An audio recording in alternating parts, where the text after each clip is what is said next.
Good morning, everybody. I'm Ajay Rao, founder and CEO of Emiza. Emiza is a fulfillment enabler for consumer brands. We help brands by taking away their entire hassle of fulfillment right from when an order is placed to when the product is delivered. I'm here to run a session, but before that, I'm going to take a quick 5 minutes, and I'm on a very strict 5 minutes here, to give you a demo of the newest tech product that we've launched, which will actually help you unbreak your customer experience. So the product that we've launched is called Unify, and it's a unique combination of checkout, fulfillment, and delivery all put together. We've created this product primarily with two perspectives. One is the consumer perspective who's on your website buying the product, and the second is from the seller or the brand perspective. So the whole idea is, from the consumer point of view, this product is all about helping you build trust and a phenomenal customer experience for whoever is coming onto your website to buy your product, and to ensure that they get the same level of satisfaction till the end product is delivered. And from the seller perspective, our main focus here has been about ensuring, because today for a seller, he has to work with multiple different platforms and service providers to deliver the end-to-end service. So here it's all about reducing the hassle and bringing the seller onto one single platform or one single dashboard for him to manage his entire customer order journey from checkout through to delivery. So let's see Unify. Yeah. Show the barcode, please. Yeah. Okay. So before that, the fundamental point is about inventory, right? If you want to give a good experience like Amazon, you need to have your inventory replicated across the country at strategic locations. So our tech platform allows you to upload your order history, and our AI and ML will help you figure out the most optimum storage locations for your inventory. Once that's done, your inventory comes to our FCs, and from there the magic begins. So this is a barcode. You have it on your tables as well. I would encourage you to scan this. You can use, this will help you sort of experience Unify from the consumer point on your own mobile phones. But since we have a shortage of time, I'm also going to just run it. My team is going to run the demo on the screen, but please do feel free to try it on your own mobile phones. So here you can see, this is the PDP page, the product description page, which is our own Emiza store. The first thing we're doing is we're giving your customer the option of figuring out exactly when his product is going to be delivered right on your PDP page, right? And this is linked to our fulfillment centers, where the inventory is, what courier partner we're going to use, and what is his delivery tag. So all of that, we're bringing that up front and giving you that EDD promise right on the PDP page. The next point is about a quick and seamless checkout. So let's go ahead and do an instant checkout. So the moment your consumer clicks the checkout button, immediately, if he's already transacted anywhere in the Emiza ecosystem, his address information gets pre-filled. All of that is available to him. And most importantly, which nobody else is doing today, is we're giving him delivery options. You can see there is an accelerate delivery option, which could be a same day. There's a rush, which could be a next day. And then there is a standard. So you give your customer the option of deciding what kind of delivery he wants. Is he ready to pay for it? Do you want to absorb the cost? All of that is what you can configure on at your end. So now let's go ahead and look at the payment options. Again, here we've enabled all payment options, right from UPI to credit card, as well as COD. So let's continue this journey with the COD confirmation. So my colleague has now confirmed the order. It takes you to the Shopify page, which is the order confirmation page. And now you'll notice he's got a confirmation on WhatsApp. So on COD, we've built in an address confirmation and order confirmation flow here, so that for your COD orders, you can ascertain your buyer intent. Is he really a serious buyer? You can get that confirmation directly through a WhatsApp two-way communication. So let's go ahead and confirm the address and the order. You also have the option to update the address as well. So in case the person has made an error, you can update the address as well via WhatsApp. Great. So now let's go to the seller dashboard. So this is the consumer journey, which ends over here. Obviously, post-order, the consumer is going to get all the updates at different points of time when the order is picked, packed, and again, that's configurable. You can decide to what extent you want to communicate or not communicate with your customer, right? So that's all configurable. Now, this is the single dashboard, which we call Unify, which brings everything all together. So here you can see the conversion. This is your conversion page, which shows you all the conversion statistics. What is your drop-off rate? What is your sale volume? All of that is visible over here. Next, we go to abandoned cart. Here you can get all your abandoned cart information and your team can take whatever requisite action in terms of engaging with these customers to conclude the sale. And then we go to the orders page. Here, you're actually getting the entire life cycle of the order in one single place. You can click and go to Shopify, and it's a single sign-on, so you don't have to re-log in there. It'll just seamlessly take you to your Shopify page. Plus, you can see all the different elements over here. What kind of delivery option has he taken? Is it a COD or is it a prepaid? Has he confirmed the order? Is the address confirmed? You'll notice one which shows pending verification. So here, a customer has placed the order, but he has not yet verified it. So in this particular case, until the order is not verified, we are not allocating that order to a warehouse because we don't want to block your inventory. So the moment the customer confirms the order, we allocate the warehouse, and then the warehouse team can start processing it. Once it goes to the warehouse, we have our fulfillment network all over the country. We have high-speed unified lanes within those warehouses which will process those orders and ensure that they meet the next available cutoff. And then our network partners and delivery partners will ensure that the product is delivered to you basis the EDD promise and the shipping option that you've selected. You can also quickly see the entire order life cycle is visible right from when the order was placed to when it was reserved, to when it is allocated, to when it's picked, packed. So you are not switching to multiple panels to see what's happening with your order. It's all unified in one single place. So I'm going to cut it short over here. And besides this, there's a whole lot of other analytics available. You can go and see your inventory levels. You can see what's happening on the order and a whole bunch of stuff that's available. My team will be more than happy to conduct a demo for you later. And we are in stall C12. So with that, I'm going to end the demo and request Mr. Anish to call up the panelists for our session. Thank you.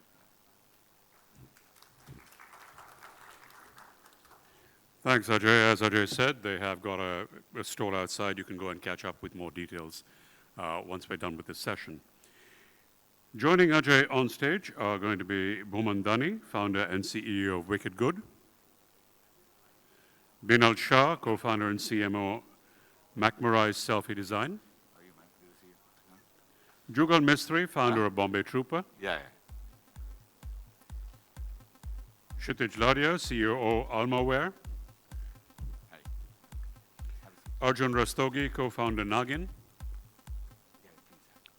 And Rishabh Jindal, head of D2C business at Jockey.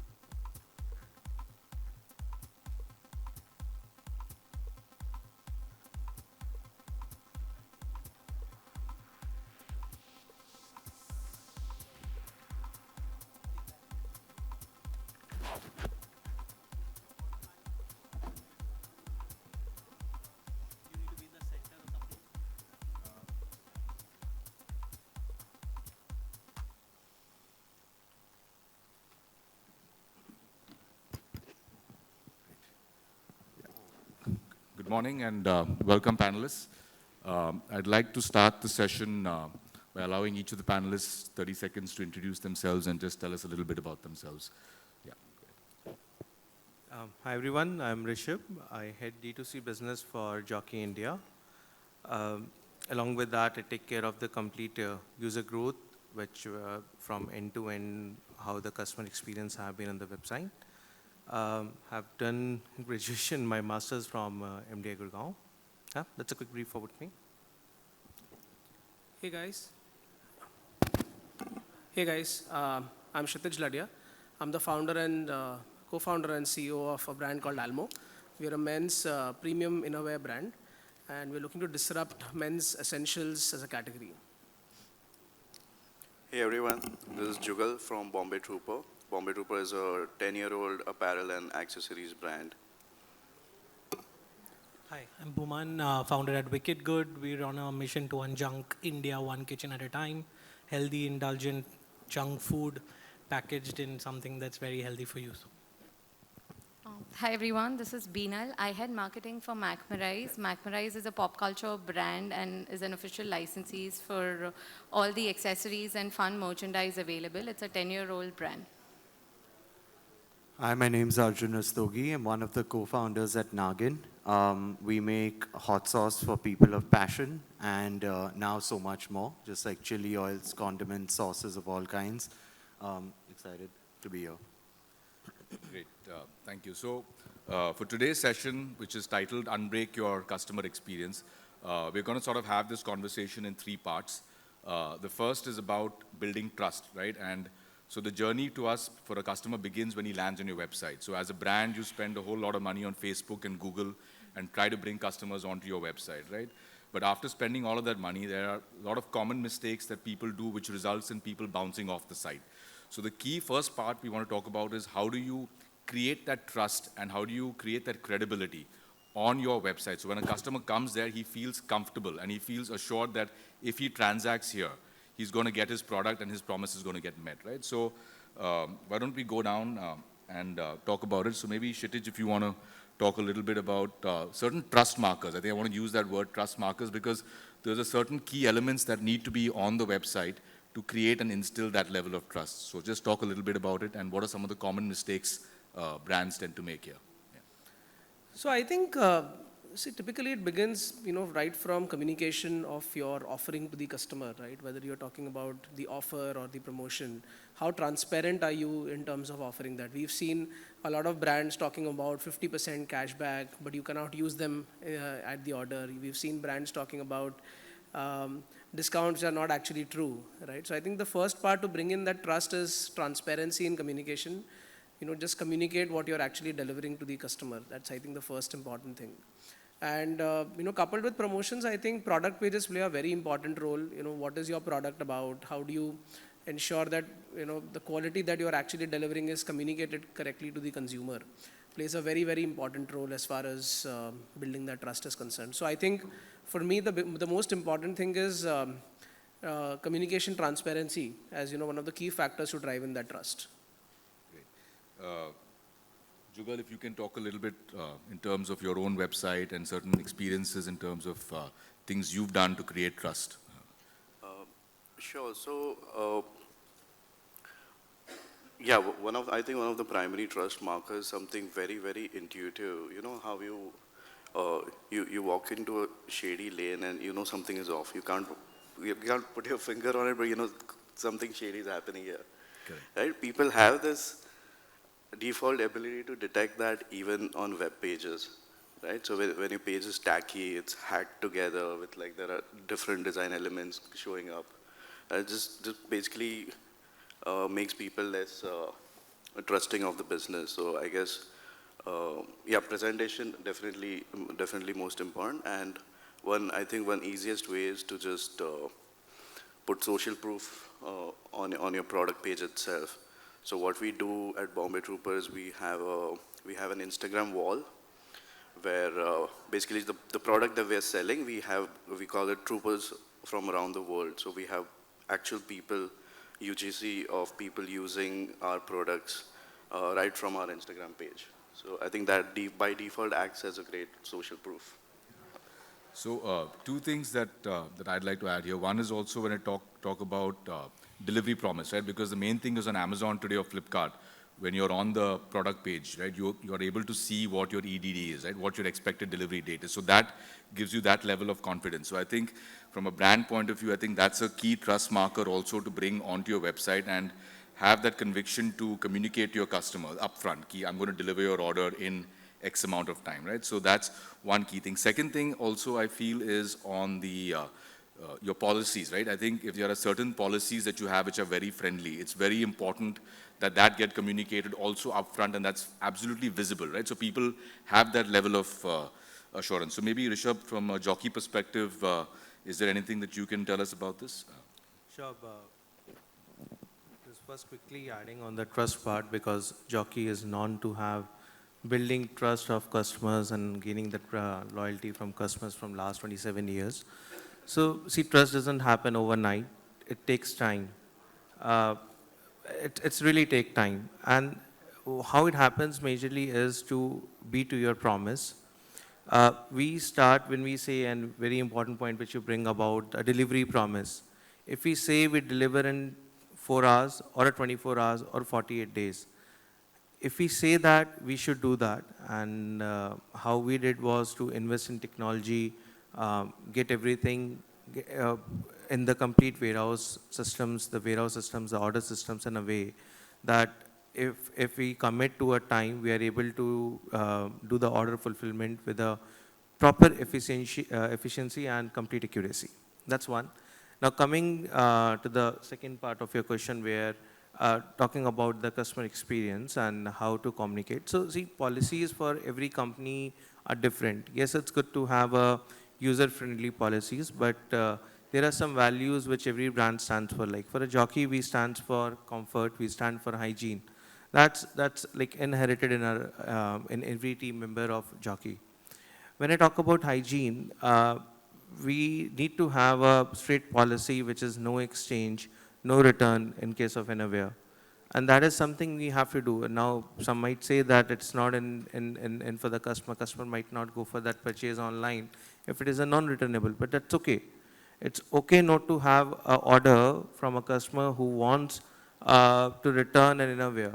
Because the second person might feel if it's a return unaware, you can see the communication in another way also, that I'm not getting any unaware which is returned by someone else. So having said that, having any policy is not wrong, but you need to communicate that very well on your pages, on your website. So we boldly mention on our product description pages that it's a no exchange, no return. That's very straight. Great. So I think, so we've talked a little bit about trust, and this is absolutely critical, right? Through that trust, you get your first-time purchase or your first-time buyer. Then you convert your first-time buyer into a repeat buyer, and eventually the repeat buyer becomes a loyal customer, right? So this entire concept of trust is intrinsically linked to your LTV, your lifetime value, right? So if you are not able to consistently demonstrate that and throughout the transaction history, I think it will eventually impact your ROAS and your LTV. So I think, let's assume now, let's move to the next step. The customer has placed the order, right? And now we're moving down the journey on the forward side. Let's talk a little bit about typically where do things break, right? On the forward journey. What are those typical break points, failure points?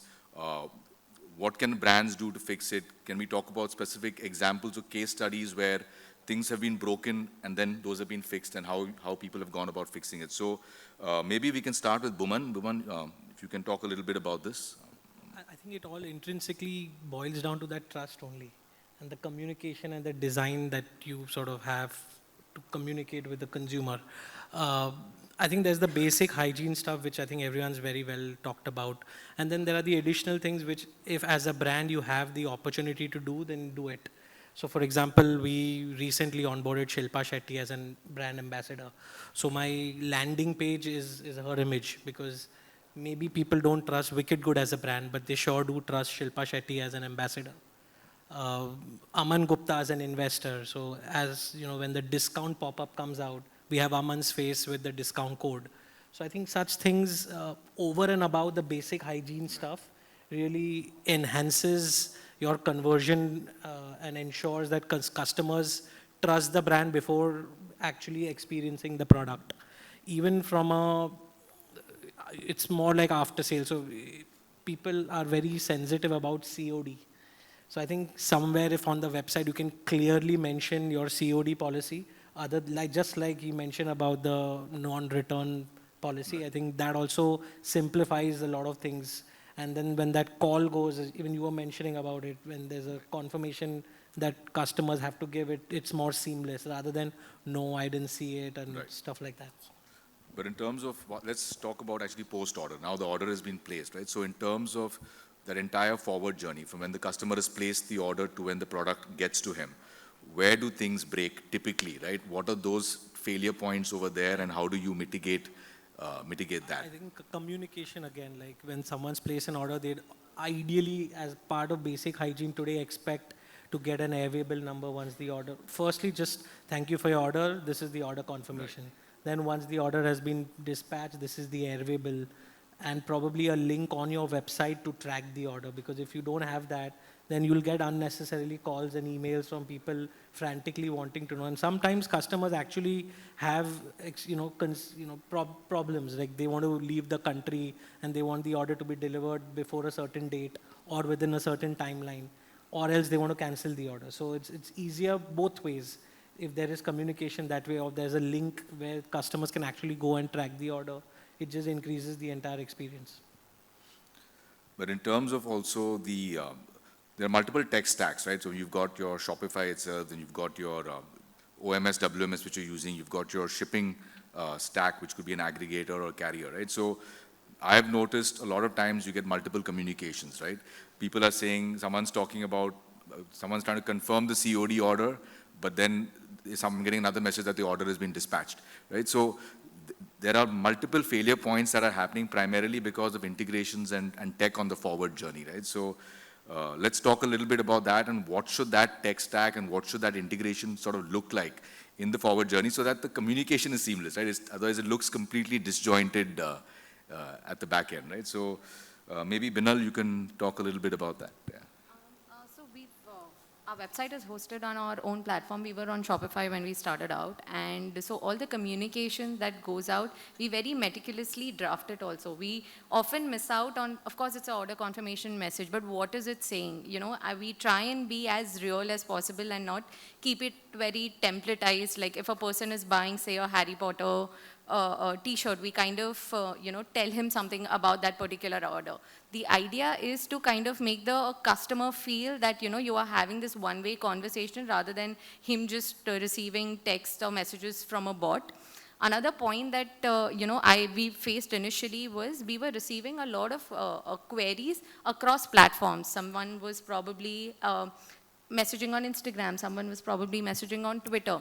Back in the day, we used to kind of direct them to one email ID and one customer service, but we kind of changed that now. Now, wherever the customer is asking any question regarding the order, regarding any query of how a product is supposed to be used, we sell phone cases, right? Sometimes they see a Samsung phone and by mistake they order a different model. So kind of to assist the person across platforms, that's one learning that we have learned and implemented, that even if a person is asking a question on Twitter and they found us and they're like, listen, I've placed the order, there has been no communication.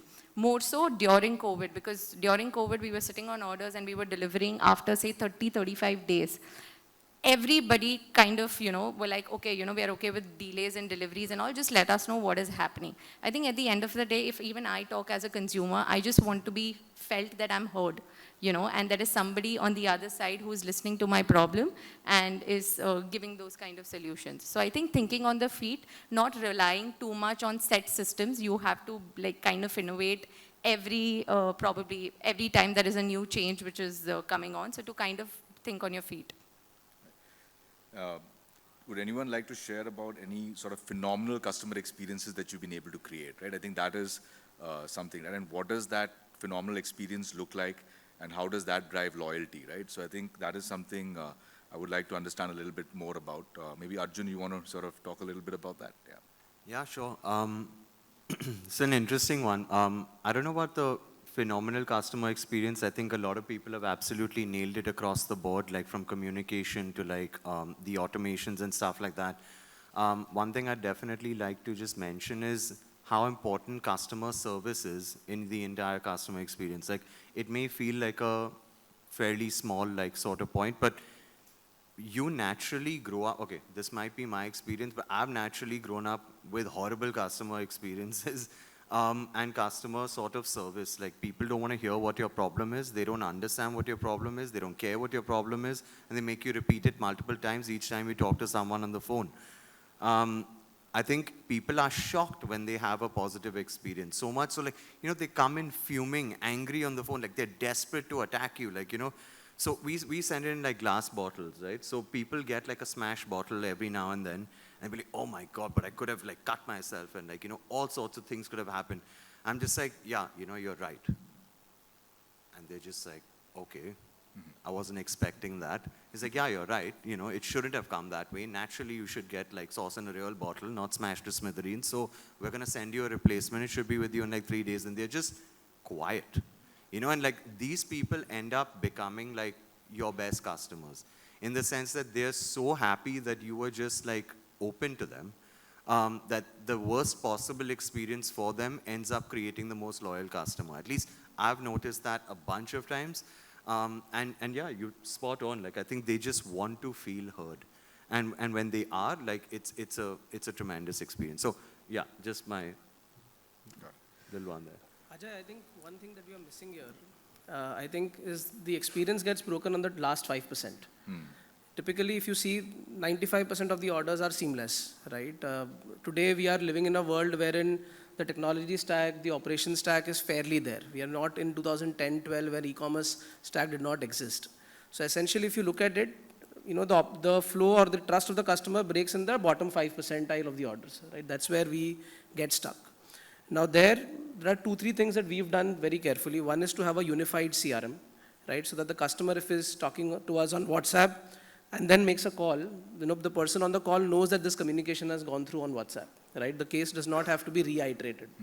Second, I think it happens in the bottom 2-3% of the orders, but sometimes the order gets infinitely delayed on the logistics arm, right? And these are orders typically which are getting lost in the leg, or orders which are not serviceable anymore, etc., right?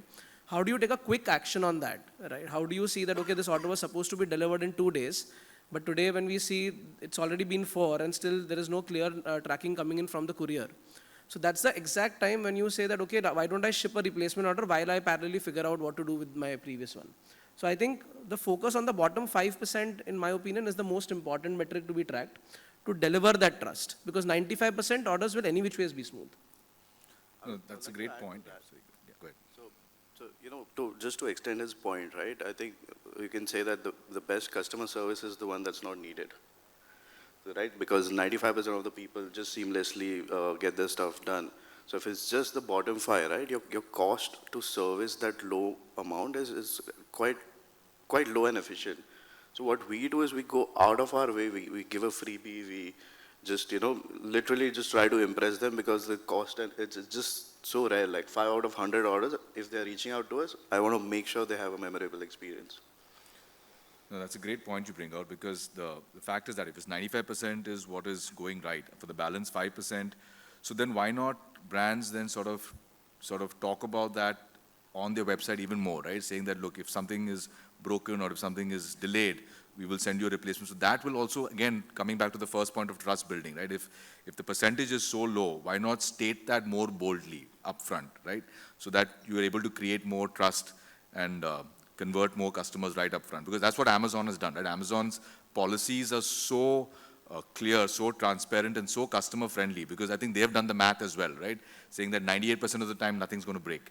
So for the balance 2%, what breaks, I can sort of, let my policy be really friendly to cover that, so that it gives that customer that confidence. See, you first need to have a problem for me to solve it, right?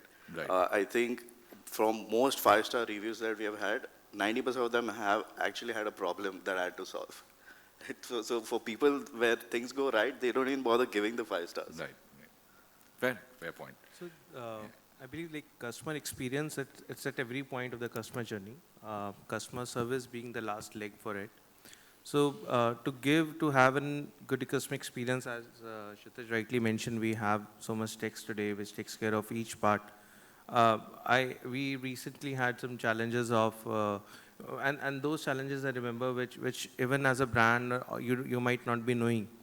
Like for example, there might be a landing page where some customers might be coming and they're trying to add to bag, but they're not able to do.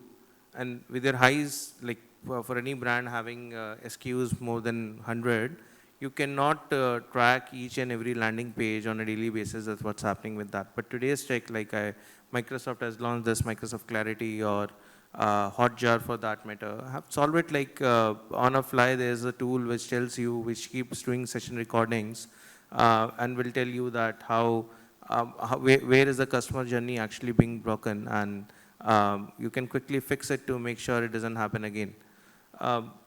Enhancing the experience throughout the journey, where we go into lower funnel companies like GoQuick or many others or Emiza for that matters. Now I just saw your demo, how you guys have put up that, okay, there will be an address prefill. Now as a customer, he might not even have to type the address. That's the most lengthy job, I think, on the website, frankly. And I have been a good fan of address prefill.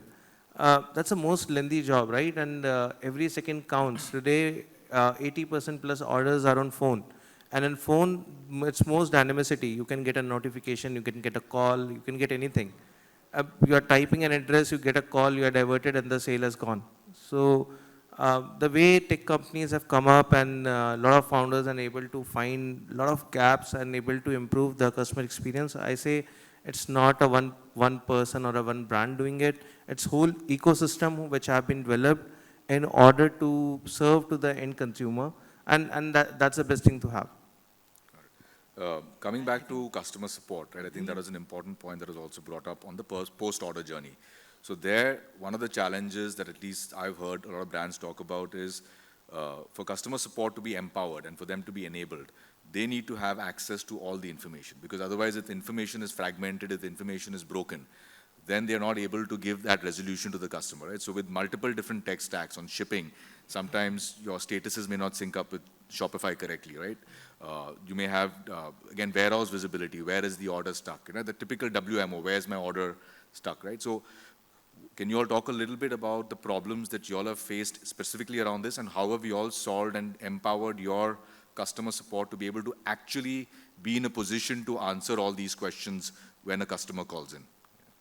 This is open to whoever wants to take it. So let me just quickly start. See, that's very important to have a unified experience, and anyone who is handling that call is also a human being. He is not a god to know what have happened. So empowering him is most important task for any brand.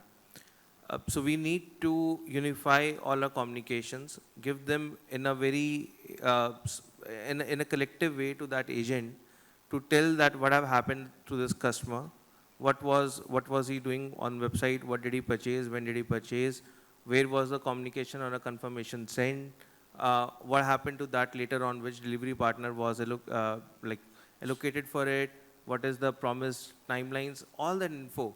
And the informations can be in like a lot of words, lot of lines. You need to summarize that well also. For example, it's a second call of the customer. Just imagine the worst scenario. And in the first call, there's a whole summary which have happened. It was a 10-15 minute talk, a lot of dialogues and from both the sides. How will an agent read that in few seconds? Because he has a target to meet of reverting to a call in, let's say, 30 seconds or less than a minute. So it is important, again, using the tech to summarize the whole previous discussion, to empower him with generative AI, empowering him with a summary of the discussion so that he can cater to the customers the second call in a very quick way. But does that tech exist? How does one do that today, right? I mean, because it's all in different places, right? All the information is residing in different places. How does one bring all that information together to actually help the customer service guy? Yeah, see, tech exists. You just demo a part of it, I guess. Thank you. And if it doesn't, I guess a lot of people can hear it, and everyone today is looking to find a gap, be a founder. Right. So that can be there. But yes, tech exists. A lot of companies are doing it, and I believe technology is something which is itself evolving. Every new year, next year you get something new. We were talking about ChatGPT. People were just learning that, and we get a new thing of generative AI. Now that's more interesting, right?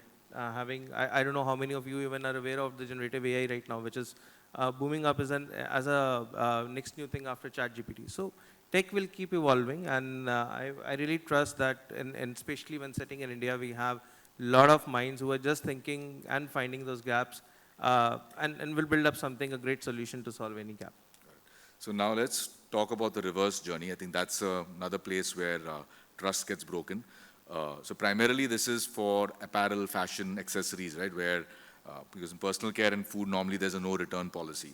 So let's talk a little bit about the failure points in the return journey. What are the challenges that brands are facing, and how does one overcome them on the return side?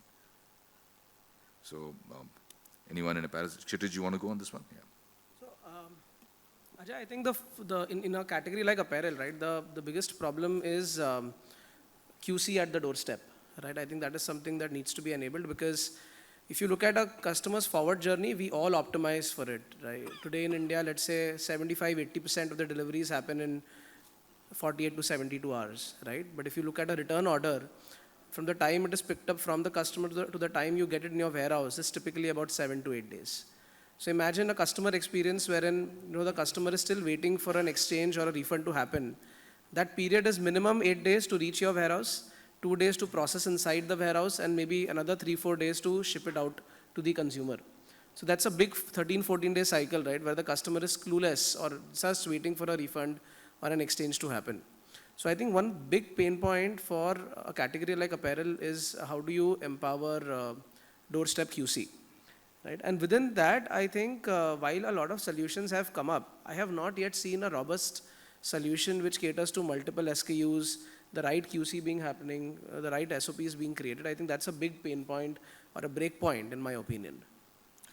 So considering that that is a problem in the ecosystem itself today, what can the brand do? Because see, today with Amazon, it's fairly easy to get a return done, right? So what can the brand do to sort of, in the absence of this solution, what can a brand do to sort of increase trust and help the consumer, right? So I think what we started doing is that we used to, send out the exchange order or the refund as soon as the order is picked up, with a thought that most likely the consumer will not do a fraud, right? And when we looked at data, we saw that the fraud percentage was about 0.2%.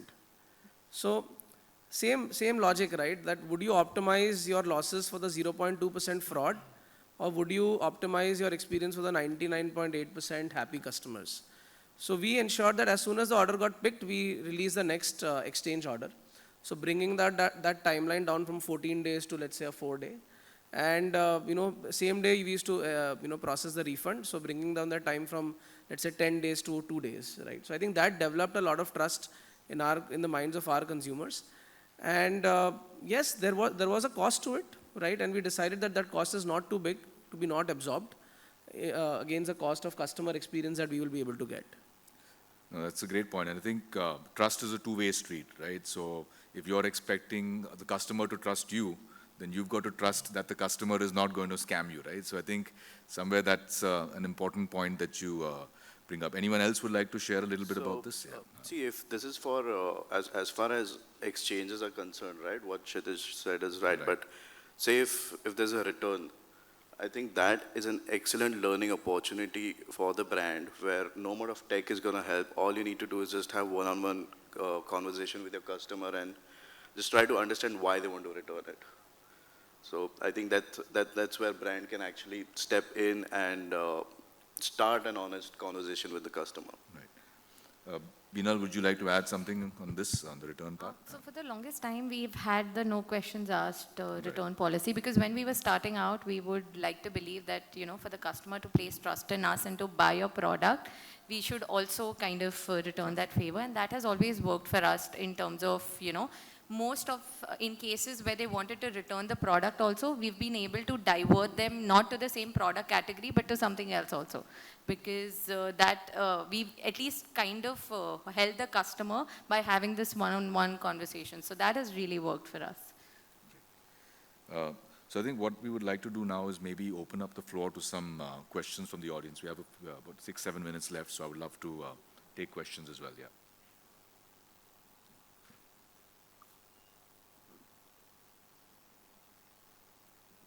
So I'm in a food business.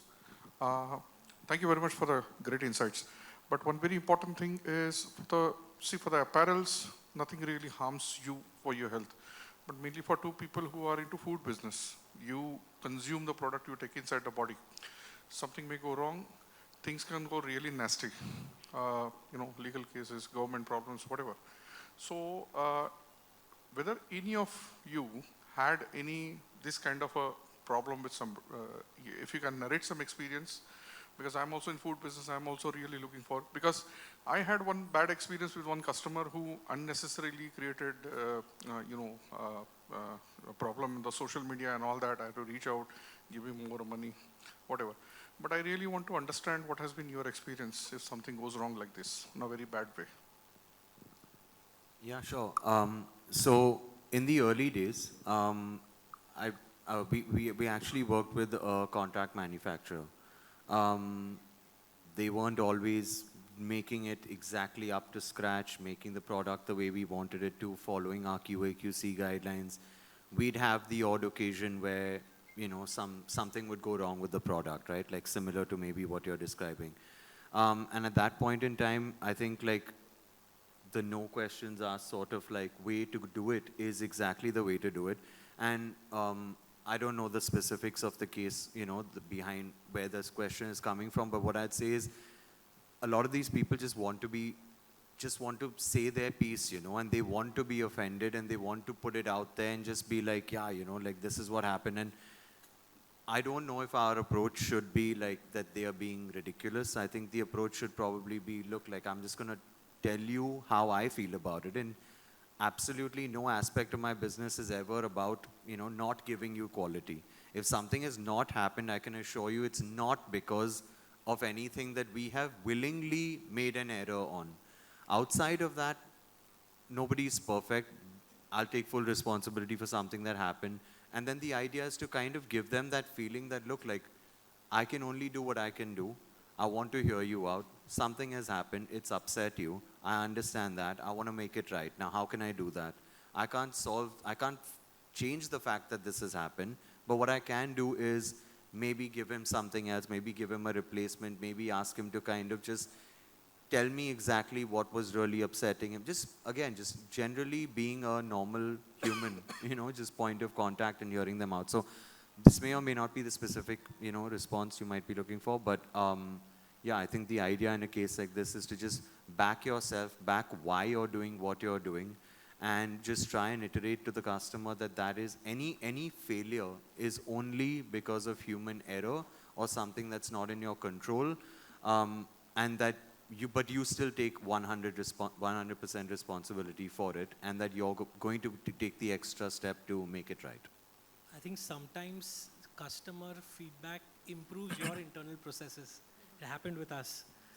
So initially we sell pasta and noodles, and some of the pasta shapes are very pointed by the edges.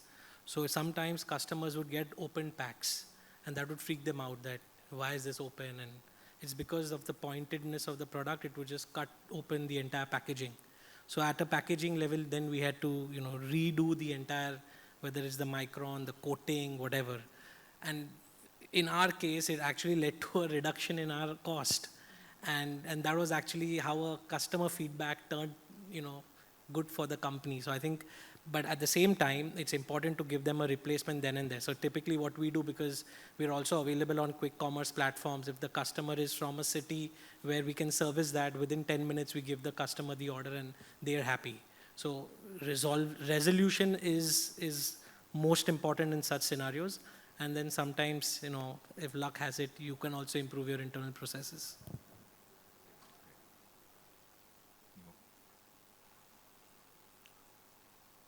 Any other question?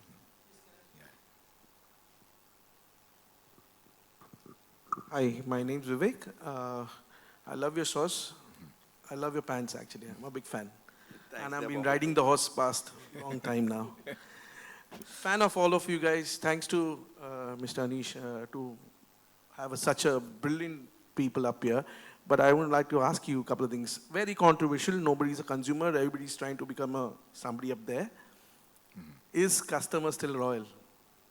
Are they still loyal to your brand? Don't they keep on changing their perception, because so much of information. So is the product, should the product be right, or should the customer experience should be? A lot of people been talking about consumers and all that. I've been facing this. I've come from the same market, been in e-commerce for 15 years, the whole perception changing, markets changing, the outlook changing. I'm sorry, you've been facing that bottle food gear types. And you can't help it, come on, you can't help it. But do you think it is important to look into the product development more?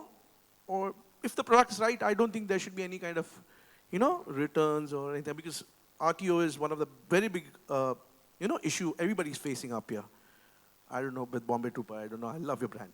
So sorry to ask you, does the customer still, do you think, as I said, it's a controversial question. It's a closed door. Do you think customer still is loyal to a brand? They'll stay loyal to a brand for a long time if you keep on serving like this? Or I hope my question is... more or less, I got what you're trying to understand. Thank you so much. When you say loyal, right, it's a human quality. So you can be loyal to humans, but you can be loyal to a brand as well. So if your brand has a personality, it has values that people relate with, then I think product doesn't matter, goof-ups doesn't matter. You know, people are willing to excuse, just like how you would do to your loyal partner as well, right? Yeah, ठीक है, I understand mistakes होता है, but I like your brand, so I'll let it slide. So yeah, I think brand makes it has more weightage to it when it comes to that. I will just quickly add to it, yeah. Loyalty have been a good question right now, and there have been a lot of discussion in the industry saying that the new generation is not loyal to anyone. Is it? You just said you have been wearing jockey from years. You love a lot of people here. If you're not being loyal to any of us, it means we are not able to fulfill your need. So it's not about a customer or a consumer not being loyal. It's about how well we as a brand able to understand the changing customer requirement. Yes, the truth is that maybe if we go from generation to generation, our grandparents were looking for, were striving for roti, kapda, makan. I think a lot of you have heard that, right? So they were looking for that, and that was the main thing for them, and rest was just part of life. The next generation, Gen Y, I would say, and most of us are here from that generation, I guess, we have been into talking about cars and all, kaun si gaadi hai, achhi hai, because we have seen the development happening in the country and we care about that. We have been thinking more on that, and the Gen Z has a different perspective. They want every single part of their life to be uplifted. They want that if they use a shampoo, that should be sustainable, that should be, they should know why they are using it. It should have an onion because it stopped my hair fall or whatever. So they care about those facts. If they are switching from you, it means you are doing something wrong as a brand. And so the customers are always loyal. Till the time you fulfill their needs, they are loyal to you. I think just adding to a well-differentiated product, there's also a community angle to this, right? I think you need to have a community which requires clutter-breaking content on all your social platforms to distinguish you from the noise. Otherwise, you're going to get lost in the translation. So I think community today, I mean, there are so many, and it's not going to stop. There are going to be people who will come up probably with better differentiated products than yours. But that's where the brand angle and the community angle, okay. Didn't like my answer. Great. I guess Wrong we're out of answer. time. I just want to add one thing to that.